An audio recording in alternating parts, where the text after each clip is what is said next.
Un feliz día para cada uno de ustedes. Hoy estamos en el viernes de la primera semana del tiempo ordinario, iniciando este año eh, civil y al mismo tiempo ya hemos iniciado el año católico. Y por eso el evangelio del día de hoy es un evangelio, pues me parece bastante oportuno, sobre todo tratar un tema de la iglesia que está muy álgido y que de pronto muchas personas han caído en el error de centrar la división. No hay que dividirnos. Por el contrario, dice Cristo en su palabra en San Juan, dice que todo Padre, que todos sean uno como Cristo y como tú y yo somos uno.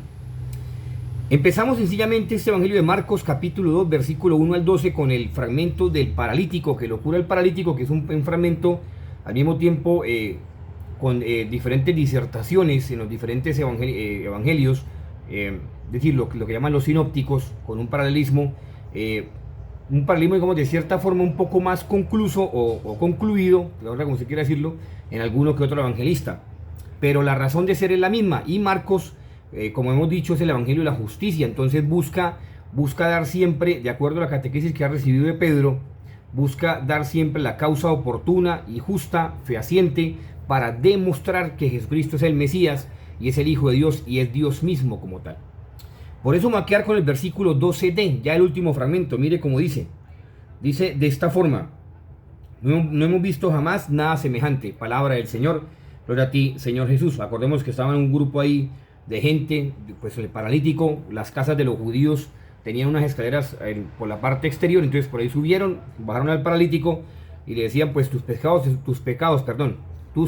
te son perdonados, le dijo Jesús al paralítico. La gente que estaba ahí pues se rasgó las vestiduras, dijo, pero ¿cómo es posible que este tipo venga a perdonar pecados si ni siquiera cumplió? Bueno, en fin, un cúmulo de cosas que dentro de algunos apócrifos también se manejan unas distancias paralelas.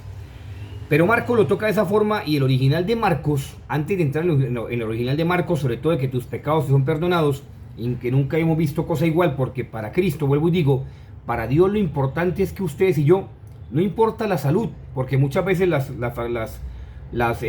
salud fraccionada, la salud de pronto un poco irregular, nos ayuda a comprender más el misterio de nuestra vida eterna, y por eso a veces Dios permite ciertos sufrimientos. Pero quiero referirme, antes de entrar en el texto del Evangelio, a la famosa, lo que llama la teología dogmática, en la parte de la justicia de Dios y la ira de Dios, la famosa la pena damni. Es decir, que Cristo eliminó la distancia que había entre Dios y la humanidad, la eliminó. Lo que llama en dogmática, en la parte de justicia, la pena damni. Pero no me quedo ahí, porque hay que seguir ahondando en el misterio de esa pena damni con respecto, como dice la doctrina de la Iglesia Católica, en la parte dogmática, y aparece la famosa justicia dei pasiva. Cristo, que obviamente en su cuestión de asunción de la naturaleza humana, pues obviamente restituye lo que se ha perdido. Y esa se llama la famosa gracia unionis, pero sigue lo más interesante, que es la famosa gracia Christi capiti.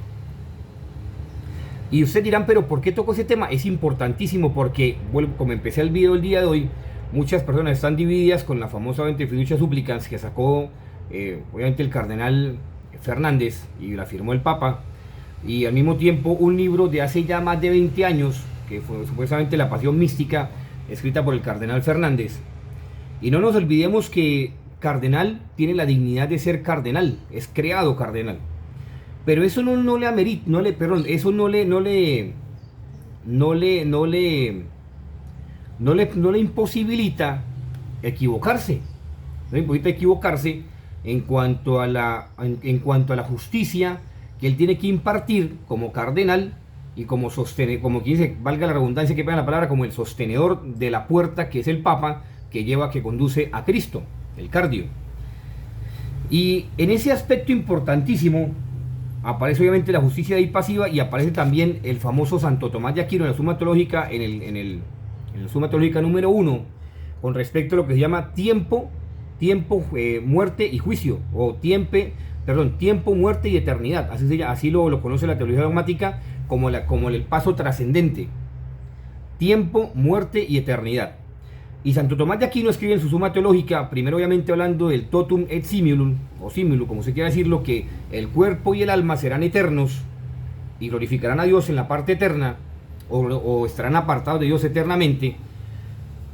Pues habla de este presupuesto que es muy cierto y muy diciente. Esencia est tota simplex, una ula composizione, o una composición, como está en latín, perdón, ula composizione. ¿Y qué quiere decir con esto? Que son inseparables, es decir, se muere, claro, el cuerpo se muere, después viene la resurrección de los muertos, obviamente lo que llama obviamente la pena damni, que obviamente hace parte de la justicia divina, y usted va a recuperar su carne, su cuerpo, pero ya usted estará en un estado eterno, o bien sea la vida eterna o bien sea la muerte eterna. Y es aquí donde entra el cardenal Fernández, porque para mí, ahí me disculparán, para mí lo que he podido observar de ese libro es una situación aberrante. Usted no puede bajar de la mística, no puede bajar de la acción mística algo tan peyorativo como es simplemente una condición tan natural y soez. No lo puede hacer. Usted no lo puede hacer. ¿Por qué? Porque sencillamente entonces estará causando ahí sí división. Estará causando división y por tanto estará llevando muchas almas a la condenación. Y es que eso es lo que dice la teología dogmática y por eso se preocupa, porque en cuanto a que el presupuesto del infierno es obviamente el total alejamiento de Dios con la pena damni, pues el presupuesto del infierno, como dice voy a leer un texto dogmático, voy a traducirlo al español, como dice el texto, más o menos un acercamiento, me disculparán algunas palabras si no tienen logran sentido porque está en latín. Y dice, en el infierno, bueno, no existe como en un sentido paralelo la existencia del cielo. En el infierno está la autocomunicación ya llegada en Cristo, pero que se encuentra en algunos hombres bajo la modalidad del rechazo, o sea, en el nombre del rechazo. El infierno es el contrasentido de no aceptar haber sido aceptado. Eso lo dice la teología dogmática, es decir, el no aceptar de no haber sido aceptado. ¿Y a qué voy con eso? Que dentro de la situación de la mística y de la acción corpórea en vía a la vida espiritual, pues obviamente, como dice también la teología dogmática, la contradicción frente a la asunción, o sea, del cuerpo que toma Cristo, el estar asumido en Cristo, eso es el infierno. Entonces uno no puede llegar a decir que una revelación mística y que mucho menos algo místico se puede comparar con algo totalmente connatural al cuerpo sin expresar la trascendencia. Me quedo ahí y como le digo, la idea no es crear división, sencillamente es con respecto al libro que fue escrito hace mucho tiempo, pero la fiducia supplicans sí está hablando de una bendición de parejas homosexuales que al parecer obviamente, y al parecer no, y tal como es, ha causado división, y lo que se busca no es causar división. Y si uno lo mira desde el punto de vista moral, desde el punto de vista de la moral, pues como no soy teólogo moral, pero en algunos esbozos de moral, y sobre todo digamos Gregorio de Niza y Nacianzo, inclusive hasta Orígenes, se alcanza a hablar de que el pecado es pecado, y de acuerdo con también las virtudes cardinales, bueno, que ellos también hicieron algunas virtudes, que la iglesia las tomó para sí dentro de su magisterio. ¿Qué sucede con eso? Que uno no puede estar a favor del pecado, o sea, uno tiene que separar a la criatura del pecado, que eso es lo que hace la iglesia católica, informar que hay una eternidad, pero que al mismo tiempo informar que se llega a esa eternidad mediante el uso, llamémoslo así, voluntario de la aceptación de un pecado. Y entonces en ese aspecto aparece ahí sí el evangelio, como dice el texto original en griego, Ous poseis eidomenen, en griego del primer siglo. Nunca hemos visto algo igual. Pero se está haciendo referencia, no es que no hayan visto algo igual, no, sino que se están haciendo referencia al poder que tiene Jesús, y sobre todo que tiene tanto poder que ellos simplemente han visto la manifestación de Dios con respecto a la situación del hombre, que bien sea cualquier tipo de situación que haya vivido, bien sea que haya sido adúltero, fornicario, alcohólico, no sé qué más puede haber sido el tipo. Lo que está diciendo el texto en el griego original es que es aterrados de la conversión que el hombre tuvo, o sea, que el tipo tuvo, o sea, que el hombre, el paralítico tuvo, no tanto porque se paró, sino por la conversión, o sea, el giro tan radical que tuvo para poder seguir a Cristo. Y por eso Cristo, al perdonar los pecados, genera en su alma esa atracción hacia Él. Es decir, lo que llama la gracia Christi Unity en teología dogmática. Con esto cierro, no quiero crear división, mi sentido no es crear división, sencillamente es, ya se hicieron las cosas, ya se propuso esto, ya sencillamente Cristo vino a perdonar los pecados, sí, lo vino a perdonar y darnos vida eterna. ¿Qué nos queda a nosotros? Orar por el cardenal.